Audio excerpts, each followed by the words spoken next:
Hello, তুমি কি এই তারিখে জন্মেছো? যদি তুমি এই তারিখে জন্মে থাকো, রিডিংটি ডেফিনেটলি তোমার জন্য। টাইমলেস রিডিং, যখন থেকে দেখবে তখন থেকেই তোমার সাথে কিন্তু রিডিংটি রেজোনেট করবে। সো বর্তমানে তোমার কিন্তু কারেন্ট এনার্জি হচ্ছে তুমি না এই মুহূর্তে প্রচন্ড পরিমাণে একটা দুঃখ, একটা কষ্টের মধ্যে রয়েছো। তোমার মনে হচ্ছে তুমি যেটা চেয়েছিলে, তুমি যেটা লাইফে চেয়েছিলে সেটা হয়নি, যার জন্য তুমি না একটা কোথাও না কোথাও তুমি খুব হতাশ হয়ে আছো, প্রচন্ড পরিমাণে হতাশ হয়ে আছো। তোমার যেটা এক্সপেকটেশন ছিল সেটা ফুলফিল হয়নি।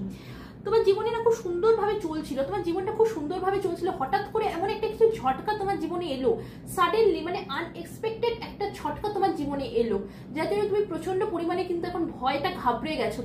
তুমি নিজেকে সামলাতে পারছো না। তুমি চেষ্টা করছো, তুমি খুব ভালোভাবে চেষ্টা করছো নিজেকে সামলানোর, কিন্তু সবকিছুর পরও যেন কোথাও না কোথাও তোমার মনের মধ্যে একটা হতাশা, একটা ডিসঅ্যাপয়েন্টমেন্ট রয়ে গেছে।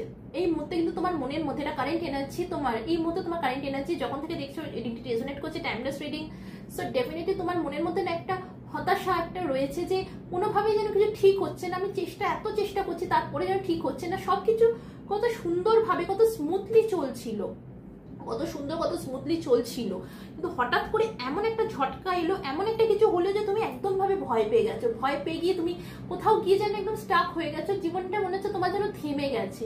তুমি আবার সেই আগের জীবনটাকে ফিরে পেতে চাইছো, যেভাবে তোমার সবকিছু স্মুথলি চলছিল। হেলথ ওয়াইজ তুমি কিন্তু খুব সুন্দর ব্যালেন্স করছো, তোমার নিজের মাইন্ড অ্যান্ড সাবকনসিয়াস মাইন্ডকে ব্যালেন্স করছো। তুমি কিন্তু খুব সুন্দরভাবে এই মুহূর্তে তোমার যে কারেন্ট এনার্জি, যে এত হতাশের মধ্যেও তুমি কিন্তু তোমার মাইন্ড এন্ড সাবকনসিয়াস মাইন্ডকে খুব সুন্দরভাবে ব্যালেন্স করছো। রিলেশনশিপকে তুমি খুব সুন্দরভাবে কিন্তু ব্যালেন্স করছো।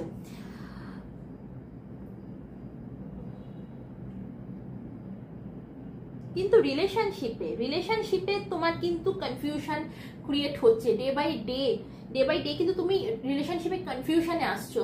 তোমার এই মুহূর্তে কিন্তু অনেক সম্পর্ক নিয়ে কনফিউশন, তুমি বুঝে উঠতে পারছো না কোন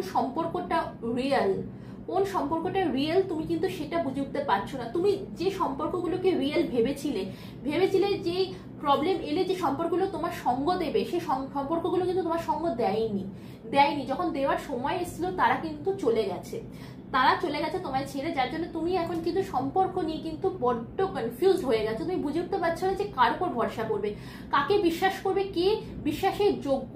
তুমি এই মুহূর্তে তুমি প্রচন্ড পরিমাণে সম্পর্ক নিয়ে কনফিউজড রয়েছো। পাশাপাশি কেরিয়ার নিয়ে তুমি কিন্তু সিরিয়াস নও, তুমি কেরিয়ার নিয়ে একদম সিরিয়াস না। তোমার মনে হচ্ছে যে কেরিয়ার এসব থেকে আমি এখন বেরিয়ে যাই, তোমার সবকিছু থেকে না পালিয়ে যেতে ইচ্ছে করছে। তুমি তোমার কেরিয়ার থেকে পালাচ্ছ, কিন্তু তোমার এই মুহূর্তে এনার্জি, তুমি তোমার কেরিয়ার থেকে পালাচ্ছ, তুমি কেরিয়ারের দিকে একদম ফোকাস দিচ্ছ না, একদম তুমি তোমার কাজকর্মের দিকে ফোকাস দিচ্ছ না, যার জন্য অনেকের মনে হচ্ছে তুমি চিট করছো তাদের সাথে। তোমার কিন্তু অনেকের মনে হচ্ছে তুমি চিট করছো তাদের সাথে, তুমি ক্যারিয়ারের দিকে ফোকাস দিচ্ছ না। আবার অনেক মানুষ এটা ভাবছে, অনেক মানুষ তোমার জন্য কিন্তু এটাও ভাবছে যে তুমি এই মুহূর্তে বর্তমানে প্রচন্ড দুঃখে, কষ্টে, অ্যাংজাইটিতে রয়েছো, যার জন্য তুমি ক্যারিয়ারের দিকে ফোকাস করতে পারছো না। অনেক মানুষ কিন্তু এটাও ভাবছে তোমার জন্য, অনেক মানুষ এটা ভাবছে যে তোমার জীবনে না একটা কোনো পাহাড়, একটা খুব সুন্দর একটা কিছু হঠাৎ করে ভেঙে গেছে, হঠাৎ করে, মানে সাডেনলি। এটা ঠিক যে সাডেনলি একটা কিছু তো তোমার জীবনে হয়েছে, তোমার জীবনে এমন একটা কিছু হয়েছে যে তুমি এটা একদমই এক্সপেক্ট করোনি, হঠাৎ করে একটা যেন ঝটকা তোমার জীবনে এসে পড়লো। তো আদার্স লোকরা কিন্তু তোমার ব্যাপারে এটাই ভাবছে যে হঠাৎ করে একটা পাহাড় ভেঙে গেছে, যার জন্য তুমি প্রচন্ড পরিমাণে দুঃখে কষ্টে আছে, তুমি কাউকে ট্রাস্ট করতে পারছো না। তো ডেফিনেটলি রিলেশনশিপও কিন্তু একই প্রবলেম এসছে যে তুমি কারোর উপর ট্রাস্ট করতে পারছো না, তুমি কনফিউজড হয়ে গেছো যে কোন রিলেশনশিপটা ভালো, কোন রিলেশনশিপটা অরিজিনাল, কে ভরসার যোগ্য, তুমি সেটাই বুঝে উঠতে পারছো না। তো বর্তমানে মানুষরাও কিন্তু এটাই ভাবছে, তুমি কারোর উপর ভরসা করতে পারছো না, কারণ মানুষরা এটা ভাবছে যে তুমি কারোর উপর ভরসা এই জন্য করতে পারছো না কারণ তুমি মনে করছো সবাই তোমার সুযোগ তুলছে, সবাই তোমার অসহায় অবস্থার সুযোগ নেওয়ার জন্য বসে আছে। কেউ এখানে তোমার কথা ভাবছে না, তোমার মনের অবস্থার কথা ভাবছে না, তোমার পরিস্থিতির কথা ভাবছে না, তোমার সিচুয়েশনের কথা কেউ ভাবছে না। তো অবশ্যই আদার্স লোক কিন্তু এটাই তোমার ব্যাপারে ভাবছে। পাশাপাশি এরাই ভাবছে যে এই সব রিজনের জন্য তুমি তোমার ক্যারিয়ারের সাথে চিট করছো, তুমি তোমার ক্যারিয়ারের দিকে ফোকাস নও, একদম ফোকাস নও। তো তোমার জন্য গাইডেন্স এটাই যে এই যে ইমোশনালি যে তুমি এতটা ডিসব্যালেন্স হচ্ছ, ইমোশনালি তুমি যে কষ্টটা পাচ্ছ, যে আমি সব মানুষকে এত ভালোবাসি, এত ভরসা করি, এত বিশ্বাস করি, তারপরও মানুষ আমার সাথে এরকম কেন করছে, আমি তো কখনো ভরসা এসব কোনো কিছু অভাব রাখিনি। যখন যা দরকার হয়েছে আমি সঙ্গ দিয়েছি সেই সব মানুষের, যখন যার আমার তরফ থেকে যতটুকুনি আমি করতে পেরেছি আমি করেছি। তাহলে আজ বর্তমানে যখন আমার দরকার তখন আমার সঙ্গ কেন কেউ দিচ্ছে না? এই যে তোমার মনের মধ্যে একটা কষ্ট হচ্ছে, এছাড়া এই যে হঠাৎ করে তোমার জীবনে একটা মানে একটা দুর্ঘটনা বলো, স্ট্র্যাটেজি বলো, যা হোক, তোমার জীবনে একটা সাডেনলি যে জিনিসটা এসছে, এই সব কিছুর জন্য তুমি যে ইমোশনালি এত কষ্ট পাচ্ছ, তোমাকে বলা হচ্ছে এখান থেকে বেরো, এখান থেকে বেরো। এই যে জিনিসগুলো তোমার সাথে হয়েছে এগুলোকে অ্যাকসেপ্ট করো, অ্যাকসেপ্ট করে বেরো।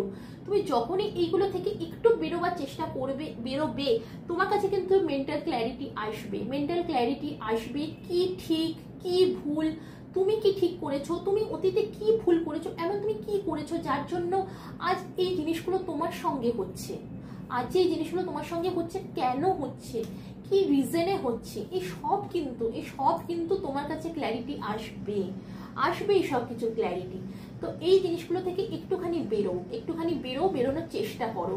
এই যে এত তুমি দুঃখ হতাশ হয়ে বসে আছো, তুমি পারছো না যে তোমার মনের মধ্যে যে কষ্টটা তুমি কারোর সাথে শেয়ার করতে পারছো না, কারণ তুমি ভাবছো যে শেয়ার কার সাথে করবো, কার সাথে শেয়ার করবো, যাকে আমি ভেবেছিলাম যে প্রবলেম হলে আমার পাশে থাকবে, আমার সঙ্গ দেবে, তারাই তো আমার সঙ্গ ছেড়ে দিয়েছে, আমি কোন মানুষটার উপর ভরসা করে আমি আমার নিজের মনের কথা বলবো? তো এই জিনিসগুলো থেকে বেরো, করতে হবে না ভরসা, কাউকে ভরসা করতে হবে না, বাট নিজের মনে যে কষ্ট সেটা থেকে একটুখানি বেরোনোর চেষ্টা করো। একটুখানি যখনই তুমি বেরোবে তখনই দেখবে তোমার কাছে মেন্টাল ক্ল্যারিটি আসবে, তুমি বুঝতে পারবে, তোমার কাছে ক্ল্যারিটি আসবে, তুমি বুঝতে পারবে তোমার কি করণীয়, নেক্সট স্টেপ তোমার কি হওয়া উচিত, তুমি সেটা ডেফিনেটলি বুঝতে পারবে। সো এই ছিল তোমাদের গাইডেন্স, তোমাদের রিডিং কারেন্ট এনার্জি, তার পাশাপাশি তোমাদের জন্য গাইডেন্স। আমি আশা করবো আমার রিডিংটি তোমাদের উপকার হয়েছে। আমার রিডিংটি যদি তোমাদের সত্যি কথা উপকার হয়ে থাকে আমি খুব খুশি হব। আজ এই পর্যন্তই, ভালো থাকো, সুস্থ থাকো, নিজের খেয়াল রাখো, টাটা।